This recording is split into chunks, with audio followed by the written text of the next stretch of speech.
여기 응급 환자를 기다리는 의사들이 있습니다. 정문 다 왔대요. 그들은 자신들의 원장이 추락사고를 당했다는 연락을 받았고 앰뷸런스가 도착하길 기다리고 있었죠. 그런데 불길한 예감이 스쳐가고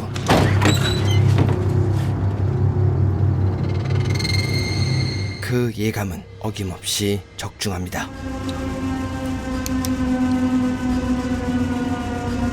사망 선고를 사망 시간 부원장님, 내립니다. 사망 시간 11시 47분. 그리고 무언가를 찾는 남성. 교수님, 주시는데 죄송합니다만 원장님께서 돌아가셨습니다.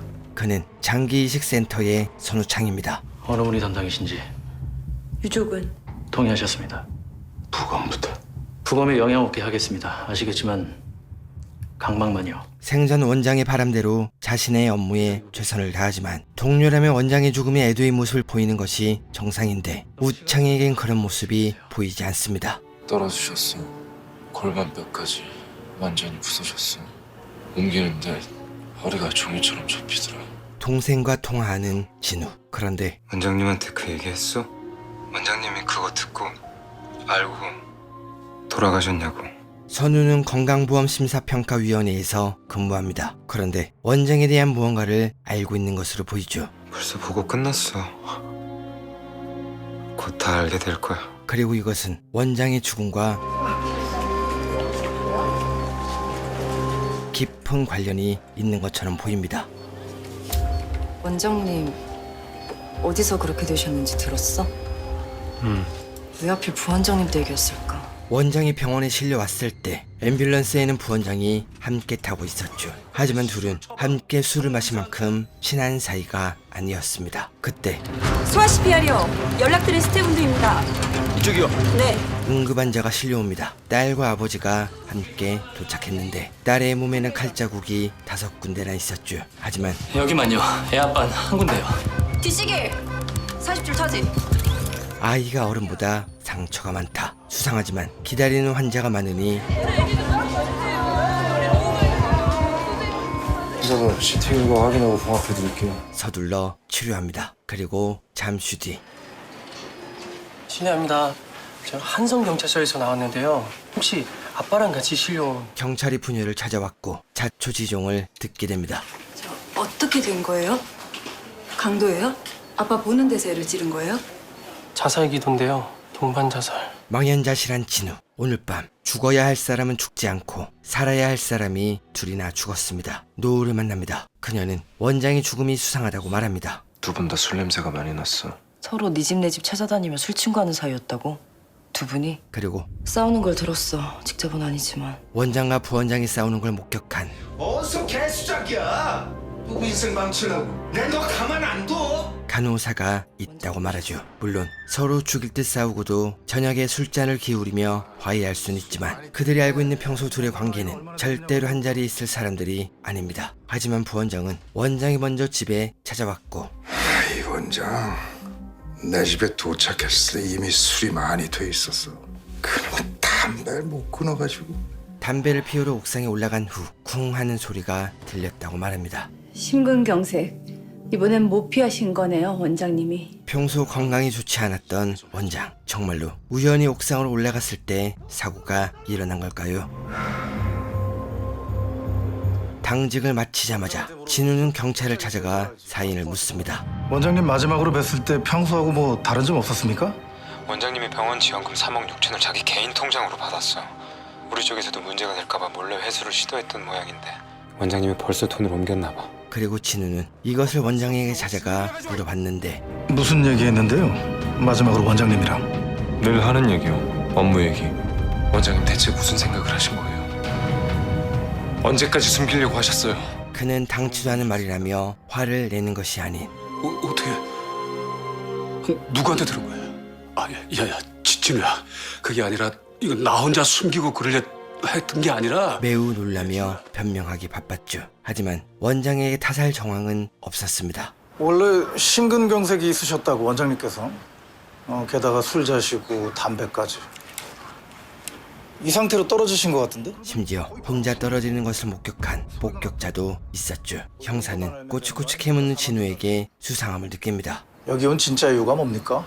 친구가 죽었으니까요. 동생입니다. 아버지였고. 그치? 놀고 있네. 빽하긴. 어떻게 된 겁니까? 어떻게 된 겁니까? 그런데 이상합니다. 동생은 다른 사람 눈엔 보이지 않습니다. 현장을 둘러보는 진우, 그리고 출근하는 부원장을 발견하고 조용히 쫓아갑니다. 환자가 돈줄로 보이기 시작하면 그 의사는 더 갈 데가 없어. 배우러 온 학생한테 돈 뜯어낼 궁리만 하는 선생을 선생이라고 할 수가 있나? 진우는 부원장을 의심합니다.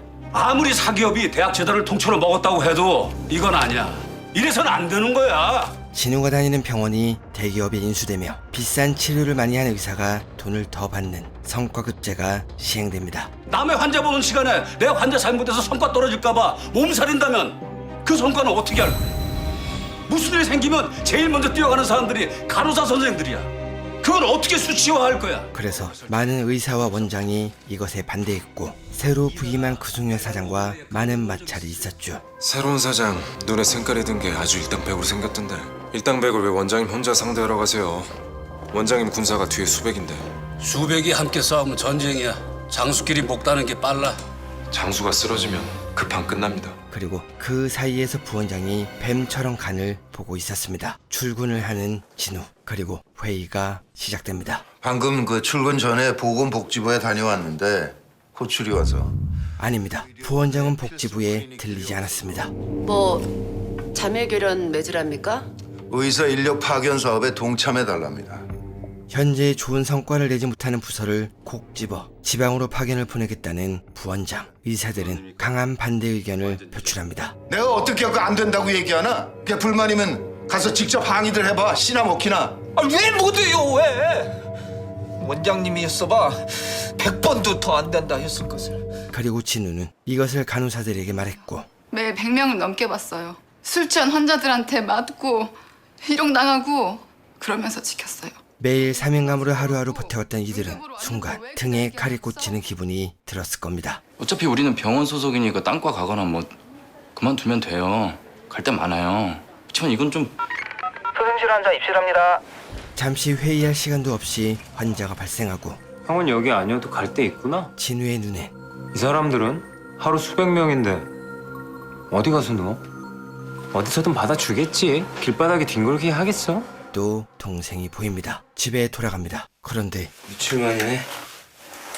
그거는 집엔 동생이 있었고 이번엔 실제로 존재하는 사람입니다. 그리고 다리가 조금 불편했죠. 만약 정말로 파견을 가야 한다면 선우 혼자 남아야 하는데 진우의 입장에선 고민이 많을 겁니다. 정말 선우만 두고 너 혼자 강원도로 가야 되면 어떡해? 뭐 어떡해. 각자 잘 먹고 잘 사는 거지. 다음날 장례식장에서 부원장과 마주칩니다. 그리고 낙산 의료원 상태가 어떻답니까? 질문을 하는데 부원장은 이렇게 중요한 일에도 아는 것이 아무것도 없었죠. 한꺼번에 의국을 3개나 옮기라고 해놓곤 복지부에서 그만한 브리핑도 안 해줬다고요? 무려 원장 대행을 아침부터 불러다 놓곤? 답답한 진우. 어제 복지부에 들리지 않은 걸 안다고 말하고 왜 거짓말 하셨습니까? 원장이 죽은 날 싸움을 목격한 것도 말합니다. 싸운 게 아니라 내가 이 원장 참교육 좀 시켜줬어. 부원장은 원장에 대해 아는 것이 없으면 함부로 입을 열지 말라고 경고합니다. 나는 망자의 명예를 위해서 어렵게 입을 닫아주고 있는 사람이야. 그리고 의사들이 모여 이번 파견에 대한 항의를 시작합니다. 아 이게 다 학교 재단이 대기업한테 팔리니까 이런 거 아니에요. 그들은 병원과 상관없는 사람이 사장 자리에 앉은 것이 불만입니다. 낙산에선 뭐랍니까? 그쪽에선 우리한테 절을 해도 부족하지. 제가 들은 거하고는 다른데요. 낙산의료원에선 우리 가는 거에 대해서 얘기만 들었지 거의 모르고 있던데요. 아무것도 모르는 부원장. 수상합니다. 그리고 회의장은 병원을 넘어 정책에 대한 불만으로 이어지고 수가만 높았어 봐요. 산부인과든 소아과든 지방에서도 잘만 돌아가지 없어지지는 않았겠죠. 근데 여러분 우리가 여기서 아무리 일해봐야 사장이 눈 하나 깜짝할 것 같아요. 그 순간 신임 사장 구승효가 모습을 드러냅니다. 그리고 아이고 진짜 많이들 모셨네. 그럼 지금 환자들은 누가? 필수인은 남겨뒀습니다. 일당백의 기세로 마이크를 잡죠. 말씀하시죠. 수술 얘기하자고 다 모이신 거 아닌가요? 무슨 수술 말씀입니까? 대한민국 아픈 곳 살리는 수술 말입니다. 인종, 종교, 사회적 지위를 떠나서 오직 환자에 대한 의무를 지키겠노라 선서하신 우리 의사 선생님들께서 이제 우리 땅 소외된 곳을 몸소 가서 돕고 싶다 해서 모였다고 난 알고 있는데요. 시작하시죠. 의사들은 갑작스러운 파견에 불만을 표현하지만 저희 의료진은 이번 사태가 참으로 당혹스럽습니다. 지방 의료원 활성화도 좋지만 갑자기 딱 지목해서 너 짐 싸서 가. 뭐 저희한테는 사실 이런 거 아닌가요? 팩트만 말하는 승효의 언변에 그러면 그 작년에 이 캠퍼스에 있던 검진센터 강남으로 옮긴 걸로 아는데 그때도 이런 반응이었습니까 다들? 아무도 반박하지 못하고 그 최근에 읽은 기사 중에 진짜 내 눈을 믿을 수 없는 걸 하나 봐가지고 강원도에서 아이를 낳으면 중국에서보다 산모가 더 많이 죽는다는 기사. 그 사실입니까? 아니죠 그거? 꿀 먹은 벙어리가 되어버립니다. 자, 존경하는 상국대학 의료진 여러분, 그동안 정말 아무렇지도 않았습니까? 아니 서울 사람의 2배가 넘는 엄마들이 수도권이 아니란 이유로 죽어가고 있는데 여러분들 의사지 않습니까? 간호사잖아요. 여러분들이 가면 그 사람들 안 죽는 거 아닙니까? 여기가 회사였다면 말이죠. 회사에서 일부 사업팀을 지방으로 이전하기로 했다면 뭐 다 같이 모여가지고 서울팀은 없어지냐, 왜 우리가 가야 되냐 이러고 있을 것 같습니까? 천만에. 벌써 지방 현지 가서 자기들 살 집 구하고 있습니다. 우리가 일반 회사원하고 같습니까? 그럼 뭐가 그렇게 다른데요? 하지만 승효의 말에서 꼭 파견 아니더라도 방법은 많잖아요. 예? 뭐 비용을 대준다든가 뭐. 그 비용 그럼 응급학과에서 대시게요. 그쪽 누적 적자가 얼마인지는 아세요? 아니 응급과는 지금 다른 과들 덕분에 겨우 먹고 살고 있습니다. 지금 그런 말씀이 그렇게 쉽게 나와요? 적자 마이너스. 너희들 허구한 날 마이너스일 때 그거 누가 메꿔주고 있어?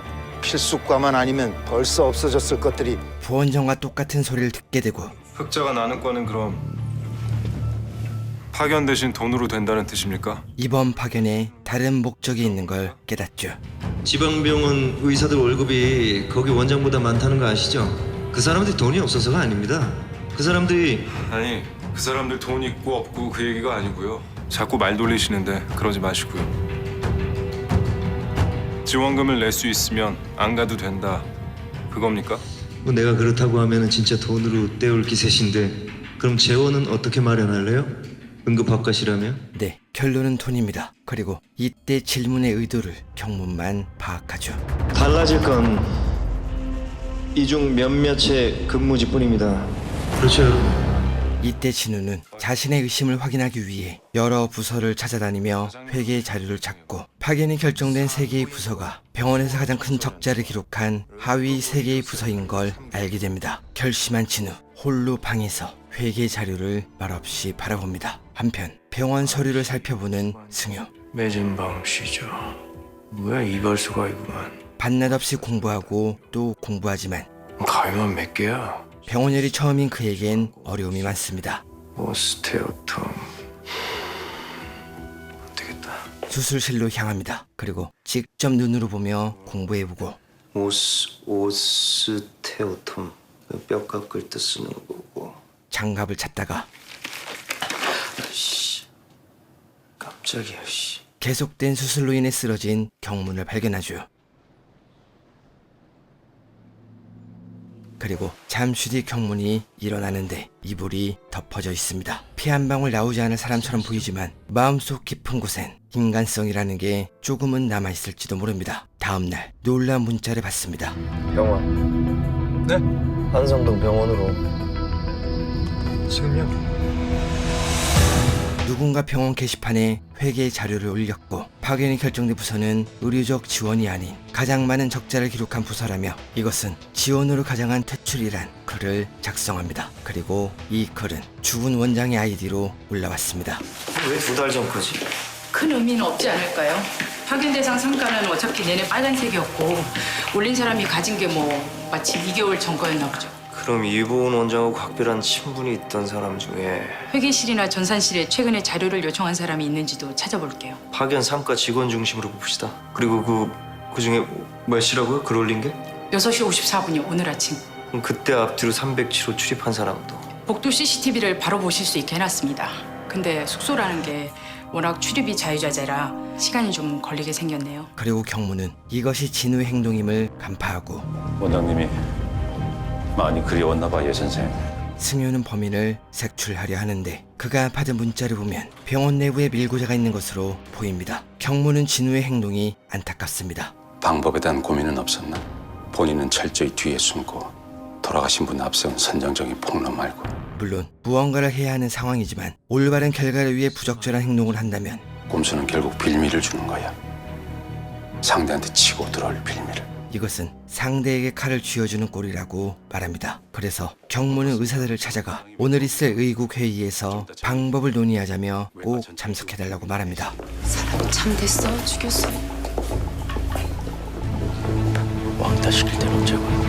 그리고 이 소식은 승효에게도 들어가죠. 회의 시간이 다가옵니다. 하지만 과장님, 이장욱님 쇼크 왔대요. 양쌤 혼자 안 되나 봐요. 무슨 쇼크? 경무는 응급 환자가 생겨 참석하지 못하고 어쩔 수 없이 회의가 시작되죠. 저는 오늘 아침에 이걸 보고 굉장히 자존심이 상했습니다. 눈물이 날 정도로 분하더라고요. 그리고 이들의 대화를 승효는 누군가를 통해 엿듣고 있습니다. 내일 아님네 하는 분들 매출표로 줄 쉬기로 한 이상 나머지들도 내일 아님 뭐래요. 의사들은 파업을 제의합니다. 파업합시다. 파업이 유일한 수단이에요, 우리한테. 아니, 우리가 뭘로 싸워요? 뭐, 다른 수가 있어요? 하지만 파업은 여론이 안 좋아질 수 있기 때문에 약간 몇 푼 때문에 잘 먹고 잘 사는 놈들이 파업한다고 난리도 아니었어. 있는 놈들이 더하다고 욕 처먹었던 거 그거 생각 안 나요? 신중하게 결정해야 합니다. 그때 신임 사장한텐 명분이 있습니다. 지방의료원 지원이라는 명분이요. 파업을 반대하는 진우 그리고 승효의 첩자가 밝혀지는데 바로 장기이식센터의 선우창이었습니다. 구사장은 이걸 밀고 나갈 겁니다. 그럼 우리는 시골 가기 싫다고 버팅기는 이기적인 집단밖에 안 돼요. 진우는 파업은 사장이 원하는 것이라며 구사장이 바라는 것도 이런 거란 생각은 안 드십니까? 누구야 이 인간? 우리가 우리 무덤 파는 행위요. 정확하게 그 의도를 파악하고 있습니다. 하지만 그들이 가지고 있는 패는 이것뿐이기에 부서별로 투표를 해 결정하기로 합니다. 부원장이 찾아옵니다. 그리고 파업 투표가 진행 예정인 걸 보고하죠. 어딜 가나 그게 무기죠. 공장에서도 걸핏하면 파업. 아니 우리 의사사회 의사결정하고 공장 노동자들 실력 행사하고는 다르죠. 이때 승효는 원장이 빼돌린 돈에 대해 묻고 평가지원금은 그것도 얘기 끝냈어요? 예. 그 당사자가 돌아가셨는데 뭐 굳이 시끄럽게 할 필요 있냐. 지원금도 다 회수했으니까 이걸로 덮자 얘기해뒀습니다. 병원 측에서 돈을 모두 회수한 걸 듣죠. 그리고 화정그룹 본사회의에 참석하는데 여기서도 병원 이익을 위해 우리 대학병원 누적 방문자 2,460만 명분입니다. 2,460만 명. 남 사장, 그 화정보험이 아무리 국내 최대 생보사여도 그 사장님께서 저희 아니면 어딜 가서 환자 정보를 이만큼이나 구할 수 있을까요? 환자 정보를 보험사에 판매하려 합니다. 계약자의 질병을 미리 알면 나중에 지불 거부할 수 있고 지불 가능성 높은 상품 아예 가입 못하게 할 수도 있고 그 계약서에다 미리 지불 거부 약관 집어넣으면 그 깨알 같은 거 그거 누가 읽어봅니까? 아예 귓구멍에다 대고 설명해줘도 못 알아듣는 계약자가 태반인데요. 순익하고 직결된다는 거 딱 봐도 보이시지 않습니까? 그리고 신임 회장은 이런 승효의 모습이 마음에 들었죠. 역시 우리 그룹이 근로장학생 하나는 잘 뽑았어. 아 그럼요. 그 선대 회장님께서 하신 일인데요. 이것도 해내려나? 회장은 송탄의 많은 땅을 소유한 땅 부자의 명함을 전해주며 이 땅을 구입해 분점을 건설하자고 말합니다. 아들이 김석현이에요. 환경부 장관. 저 회장님 이게 본교에서 좀 너무 먼데요. 시세로 따지면 500억 정도. 580억에 매입해요. 듣기도 좋잖아. 국내 굴지의 대학병원, 경기도 남부 송탄에 투자, 지역발전 도모. 매입 금액은 어디서 나옵니까? 병원 시설 짓는 건데 병원에서 나와야지. 하지만 절대 손해볼 승효가 아니죠. 예, 매입하겠습니다. 저 그리고 700억만 더 쏴주시죠, 회장님. 그깟 땅덩어리 700억 더 얹어주면 누가 못해요. 내가 직접 할까? 아니요. 저 센터 증축 말입니다. 저 병원 생돈 500억 넘게 들게 생겼는데 우리 본사에서 증축비 지원해 주셨다고 하면 얼마나 고마워들 하겠습니까? 이 검진센터나 저기 장례식장은 완전히 캐시가 끊임없이 들어오는 캐시카우인데다가요. 또 더군다나 모든 시설이 전부 회장님 거 아닙니까? 700억 절대 후회 안 하세요. 제가 자신 있습니다. 약속을 받아내고 회의가 끝난 뒤 전화를 걸어보지만 상대 측은 땅을 팔 생각이 없어 보이죠. 땅 문제로 오셨어? 안 팔아요. 아니요 선생님, 제가 먼저 인사 여쭈려고요. 제가 사고 팔고 할 땅이 아니라니까 참나. 여보세요? 직접 내려갑니다. 예, 제가 잡아드릴게요. 그리고 땅 주인을 만나죠. 이거 혼자서 하시려면 날 새시겠어요? 아 누구냐니까요? 저 상국대학병원의 구승효입니다. 전에 연락드린 적이 있었는데. 상대의 말을 듣자마자 등을 돌려버리고 귀찮게 쫓아오자 개목줄을 풀어가며 위협합니다. 안 되겠습니다. 에이, 환경부 장관은 무슨 지 부모 환경이나 좀 살리지. 오늘은 돌아가야죠.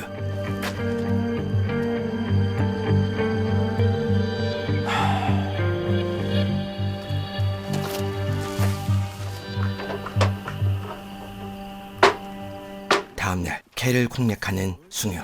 장관님 댁은 개도 예쁘네 참. 응? 으이 이뻐. 으이 이뻐. 그리고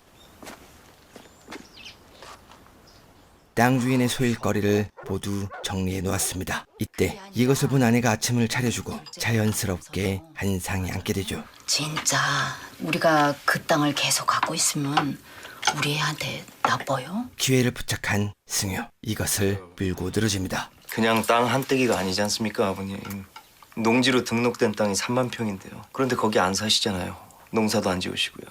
아 내가 힘이 없어 못 짓지. 왜 안 져요? 농지법 위반입니다. 그 청문회는 어떻게 넘어가셨는지 모르겠지만 이게 앞으로 영원히 잠잠할 수가 없어요. 아들에게 안 좋을 수 있다는 말에 흔들리자 결정타를 날립니다. 어머니, 저희 병원에 지금 아픈 사람이 정말 많습니다. 그 환자분들이 지금 병원이 좁아서 갈 데가 없어요. 부탁드리겠습니다. 마음이 복잡해진 땅 주인은 밖으로 나가고 승효는 날아갑니다. 그리고 여기가 말도 못하게 황무지였어. 여기 마을 사람들이 맨손으로 개척한 거요. 이것이 다 대단하네요. 대단해서였나. 안 오면 매질하고 도망가면 총질하고 죽지 못했지. 자신의 어린 시절 얘기를 듣게 되죠. 군인들이 그 뭐냐.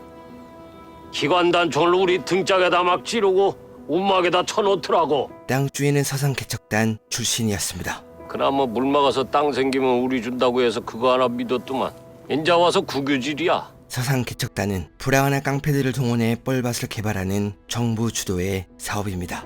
내가 소시적에 깡패짓을 쪼까했어. 하지만 알려진 것과 다르게 선량한 시민도 많았고 말 못할 인권 침해와 가혹행위가 이어졌고 사업이 마무리된 뒤 약속과는 다르게 정부는 해당 토지를 국유지라며 모두 몰수합니다. 하지만 송탄의 땅은 아버지 덕에 물려받은 땅이었고 그래도 우리 아버지가 끝까지 지키다 나한테 물려주신 땅이어서 그때의 피해자들과 함께 그곳으로 이주하길 꿈꿨죠. 3만 평이나 되는데 가시면 되잖아요.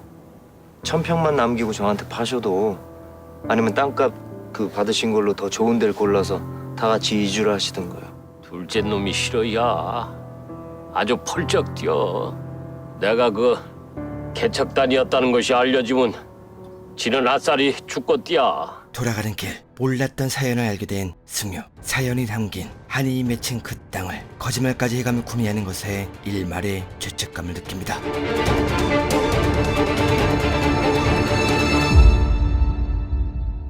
굿자. 역시 부사장이 직접 뛰니까 다르네. 계약을 마무리합니다. 회장은 승효의 능력에 다시 한번 감탄합니다. 화물연대는 아직도 말썽이야. 그런데도 내가 강성노조 깨부수기 1인자를 굳이 화물회사에서 빼내서 병원 총괄로 보낸 건 먹여 살리라고. 우리 그룹 전체를. 회장은 꿈이 있습니다. 현재가 아닌 의대, 병원, 보험, 약품. 우리 화정의 의료산업 내기둥이 드디어 완성됐어. 대대손손 번창할 수 있는 사업을 만들고 싶었죠. 지금 있는 우리 계열사들 중에서 10년 후에도 살아남을 게 몇 개나 될 것 같아? 의료 서비스업은 평생이야. 100세 시대의 병원은 마지막 집이야. 예전이라면 눈 하나 깜짝하지 않을 승유였지만 언제부터인지 그의 마음 한 구석이 촉촉하게 젖어 있는 것이 느껴집니다. 먹여 살리라고 우리 그룹 전체를. 한편 병원은 난리가 납니다. 승효의 주도하에 모든 부서를 대상으로 감사가 이루어지고 어딜 들여보내? 누가 내 허락 없이 아무나 들여보내랬어? 어? 의사들은 강력하게 거부합니다. 하지만 강성노조와도 몇 년을 싸우며 눈 하나 깜짝 안 했던 승효에겐 이길 수 없었고 오랫동안 묻어뒀던 어두운 이야기가 모습을 드러냅니다. 암센터 왜 이래? 참여 점수가 제로인데? 기록 일부를 의도적으로 누락시켜서 제출한 것 같습니다. 센터 회의 기록인데 특정 날짜 데이터만 삭제된 상태였습니다. 직접 서류를 검토하는 승효. 며칠 움직이지도 않고 조사를 마칩니다. 그리고 두 개와 색깔이 같아서 육안으로는 구분 안 된대요. 암센터장 외국에다 갖다 놔. 암센터로 향하는데 이 모습을 본 진우는 불길한 예감을 하게 되죠. 암센터에 도착합니다. 최도영. 2017년 4월 7일 입원. 류키미아, 백혈병. 먼저 제 얘기를. 2018년 2월 16일 유지 치료로 전환 후 퇴원. 퇴원 후에 다시 입원한 기록이 없는데 3월 5일 전체 사망자 명단엔 최도영 환자가 있으니 동명이인인가요? 승효는 쇄골에 주사하는 핑크라스틴과 적수강에 주사하는 시타라빈에 대해 묻습니다. 두 약은 어떻게 구분해요? 냄새? 색깔? 둘 다 무색 무취라 육안으로 구분 안 됩니다. 육안으로 안 되므로 라벨이 붙은 약병채로 환자한테 가져갑니다. 환자 앞에서 하나씩 주사기에 옮기고 그 순서대로 투약합니다. 또 있잖아. 상급자 권리금 녹화해. 그리고 이것은 바뀌면 어떻게 됩니까? 실수라도 하게 되면 돌이킬 수 없는 사고가 일어나죠. 죽였죠. 의료상 착오입니다. 최도영 환자 당신들이 죽였네. 의사란 인간들이. 상엽은 고의가 아닌 과중한 업무와 스트레스로 일어난 의료 사고라고 말합니다. 의사가 과로로 죽습니다. 오죽 힘들면 자살을 해요. 우리가 환자를 죽였으면 의사를 죽인 건 병원입니다. 인건비 줄이겠다고 우리를 끝없이 돌리는 댁 같은 사람들. 네, 하나만 묻죠. 그럼 센터장도 100시간, 120시간씩 뜁니까? 약 잘못 들어갈 때 당신은 어디서 뭐 하고 있었는데? 하지만 승효의 눈엔 모든 것이 핑계로 보이죠. 그리고 당신 지금 밑에 사람들 감싸주는 척하지만 실은 나는 잘못 없다. 다 얘네들 실수다. 그거 주장하고 있는 거 아니야? 어떤 변명을 끌어다 붙여도 이 안에 살인범이 있고 어떤 인간은 그걸 은폐하고 공조한 겁니다. 은폐 안 했습니다. 보고했어요. 어디까지? 어디까지겠습니까? 원장님이. 네, 상엽은 이것을 원장에게 보고했고 원장은 병원의 명성과 모두를 위해 의료 사고가 아닌 뇌 적수막염으로 묻어버립니다. 부끄러운 줄 아십시오. 진정으로 부끄러운 줄 아십시오.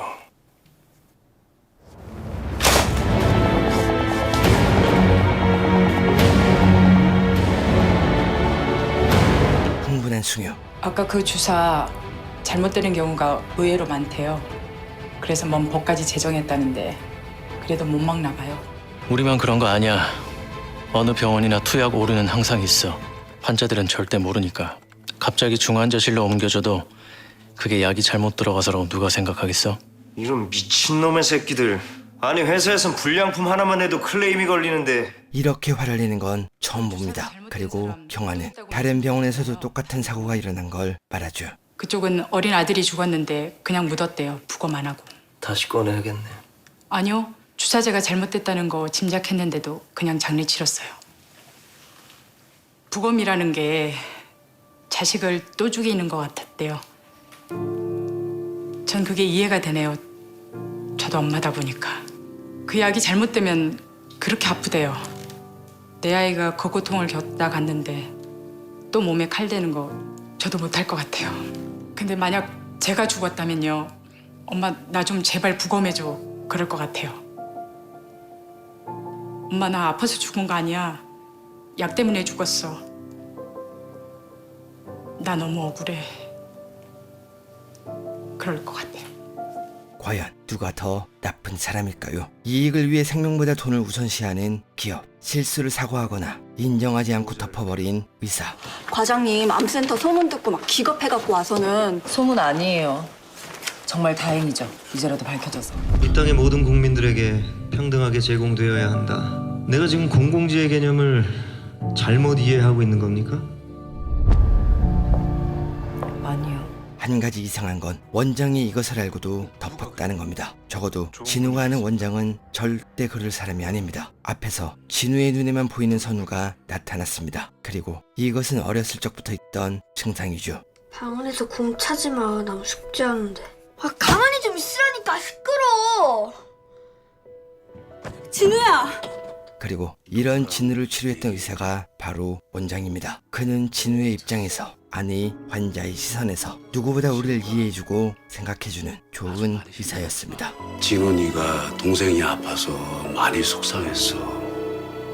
전처럼 같이 뛰고 놀고 싶어서 네 마음속에서 건강한 동생이 그리워서 만든 거니까 괜찮아. 하지만 최근에 알게 된 원장은 지원금을 횡령하고 의료사고를 덮었죠. 제가 아는 당신은 어디 계십니까? 어떤 분이셨습니까? 원장님. 다음날 파업은 찬성표 80%의 지지를 받고 부원장원 파업을 선언하게 됩니다. 하지만 그와 동시에 승효는 입장문을 발표하는데 의사들이 주장하는 적자 퇴출이 아닌 의료 산업을 바로 세우려는 취지라고 말하며 엄청난 떡밥을 던집니다. 그러나 초반 의료진의 반발을 딛고 본 대학병원은 개원 이래 최초로 전 의국을 대상으로 경영 진단을 이뤄냈으며 그 결과 사망자가 발생한 투약 사고를 자체적으로 밝혀낸 점은 불행 중에도 작은 성과라고 할 수 있다. 잠깐만, 가슴 아픈 불행으로.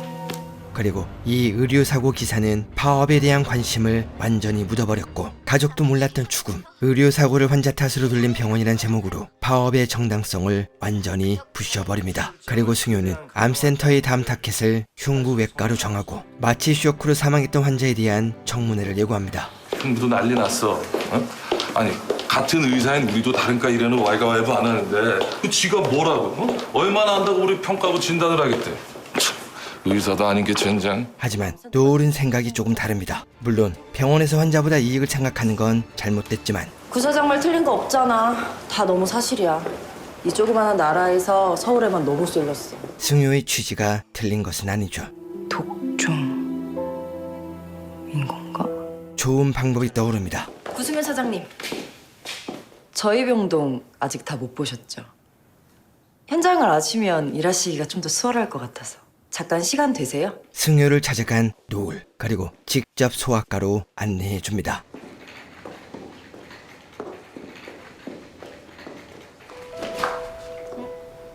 아직 안 잤어?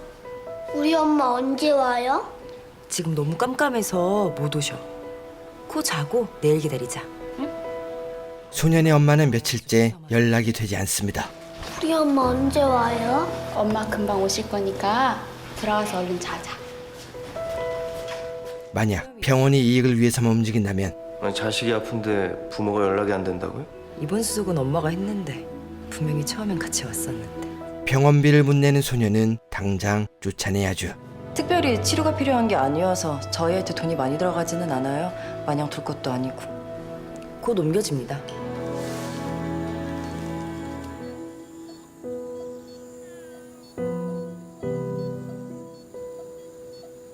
산보가 임신 중독이었어요. 저산소증 때문에 우리도 거의 잃을 뻔했는데. 손 가는 것도 많고 단가도 안 나오는 소아과. 하지만 이렇게 작은 아기도 분명 살아있습니다. 하지만 의사인 노을에겐 쉴 틈도 없이 계속 콜이 들어오고 승효는 바쁜 노을을 뒤로하고 소아과를 빠져나갑니다. 쓸데없는 짓을 했나? 정말 독종인 건가? 그리고 돌아가는 길, 조금 전 아이와 마주칩니다. 너 왜 나한테는 엄마 안 물어봐? 엄마, 우리 엄마. 울음을 터뜨리는 아이, 당황한 승효, 어쩔 줄 모르는 심정. 잠시, 아주 잠깐이지만 어떻게 해야 할지 모르는 의사들의 심정이 조금 느껴졌습니다.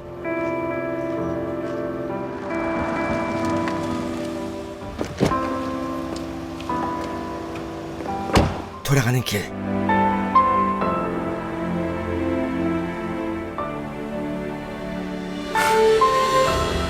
발이 들어가겠다. 어디 들어가신다고요? 아니에요. 집에 도착합니다. 그리고 승유의 어머니는 아버지 콧소리 때문에 거실에 이불을 깔았죠. 오랜만에 옆에 누워봅니다. 어머니, 나도 어렸을 때 많이 아팠을까? 어릴 때 안 아픈 애가 어딨냐? 어디 아파? 아니. 아이고 놀래라.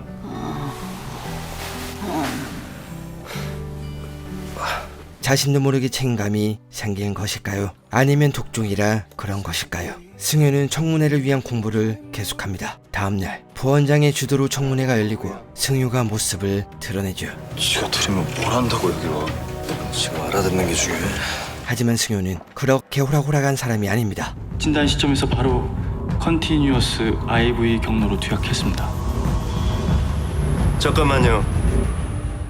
왜 IV입니까? 용량 에러나 심혈관 합병증 때문에 초기 투약은 IM으로 하는 게 가이드라인에 맞는 프로토콜 아닙니까? 의사들은 난리가 납니다. 생각지도 못한 공격이 들어온 거죠. 그리고 그 판단은 전적으로 양 선생 오더였습니까? 차트 보니까 OP 말미에 주경문 선생이 투입됐던데요. 이 실수에 책임을 묻는데 제가 했습니다. 경무는 집중 포화를 받는 부하를 지켜만 보고 있을 수 없었죠. 흉부백과장 주경문입니다. 경남 김해 토박입니다. 김해에서 나고 자라고 공부했습니다. 경무는 상국대 출신이 아닙니다. 하지만 원장은 그의 실력을 보고 이곳에 데려왔죠. 제가 파견 나가던 의료원이 폐쇄 조치됐을 때 전 의료기관이 파괴되는 걸 봤습니다. 경문이 있던 의료원은 매년 재정 적자를 기록하여 폐쇄되었지만 불친절하고 낡았어도 공공의료원에 몸을 누일 수밖에 없었던 기초생활수급자, 시골 노인분들, 어린 아이들, 이들을 길바닥으로 몰아낸 제1원인은 재정 적자입니다. 그런 곳에 몸을 맡길 수밖에 없는 사람도 있었죠. 경남도 1년 재정이 얼마인지 아십니까? 12조 원입니다. 폐쇄 조치된 이후 적자 30-40억은 경남도 1년 재정의 0.025%. 전 늘 묻고 싶었습니다. 그 돈 30-40억이 그렇게 아까웠어요. 그 돈이 그렇게 목말랐습니까? 그리고 이렇게 꼭 필요한, 반드시 지켜줘야 하는 것은 또 있습니다. 한 해 나오는 흉부 전문의가 전국에 20명이 되지 않을까요? 병원이 흉부에 투자를 안 해서입니다. 적자 수술이 많아서. 병원이 채용을 안 해서입니다. 일할 데가 없어서. 그래도 우린 오늘도 수술장에 들어갑니다. 10,000분의 1의 사고 위험도로 환자를 죽인 의사란 비난을 들어도 한참을 생각하던 승효. 그리고 놀라운 결정을 내립니다. 가지 마세요, 낙산 의료원. 내가 안 보냅니다. 네, 파견을 취소합니다. 빅뉴스요, 빅뉴스. 우리 안 가도 된대요. 파견 철회됐대요. 사장이 자기 입으로 그랬다니까 100%죠. 그쵸? 설마.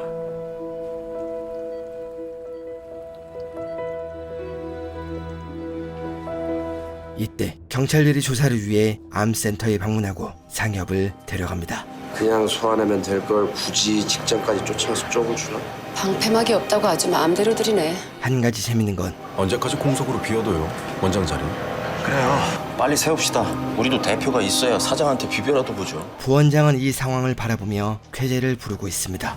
이보은 원장님한테 잽도 안 됐지만 이번 선거엔 암센터장이랑 부원장은 둘이 붙어볼만 했는데. 그렇죠. 손 안 대고 코 풀었죠, 부원장. 원장 선거를 서둘러 선출한 후 사장과 맞서자는 얘기가 나오고 어차피 뽑을 건데 나 원장 되고 싶소 하면 뭐 누가 뭐라 그래요? 누구는 날이 아주 제대로 섰던데. 누구? 주 교수요. 태평하게 있는 부원장에게 세화는 경고를 해주죠. 정신 차려. 네가 올라가야 부원장 자리가 빌 거 아니니? 방금 전까지 파업이니 뭐니 하던 사람들이 벌써 정치질을 하고 있죠. 지지를 호소하는 부원장. 여러분들께서 제게 힘을 모아주세요. 구사장 내가 밀어내겠습니다. 과연 누가 원장 후보에 오르고 당선될지, 그리고 승효와의 싸움은 어떻게 될지. JTBC 드라마 라이프였습니다. 오늘 소개해드린 라이프는 의료계와 자본주의의 명암을 모두 보여주며 과연 무엇이 맞고 누가 틀렸는지에 대한 끊임없는 질문을 던지는 작품입니다. 초반에 악으로 묘사되는 승효는 점점 누구보다 현실적인 문제를 짚어주고 조금씩 인간적인 모습을 보이며 변화해가는 인물입니다. 그리고 병원은 환자를 살리고 의사의 사명을 다하기 위해 최선을 다하지만 그들이 발밑에 들이은 그림자와 숨겨왔던 진실들이 드러나며 쉽게 정답을 말할 수 없는 질문을 던지죠. 오늘 영상에선 제가 조승우 배우님을 좋아하여 구승효 사장 시점 위주로 영상이 만들어졌지만 리뷰에는 담지 못하는 갈등과 인물 간의 이야기가 정말 많습니다. 특히 지금처럼 소아과 의사가 부족하고 여러 가지 문제가 나오는 시점에서 이 작품을 다시 본다면 방영 당시에는 느끼지 못했던 공감 가는 대사와 상황들을 발견할 수 있을 겁니다. 오늘 영상은 6화까지의 요약입니다. 영상을 보고 관심 있는 분들은 고정 댓글 확인하시고 라이프를 정주행하시며 즐거운 추석 연휴를 보내셨으면 좋겠습니다.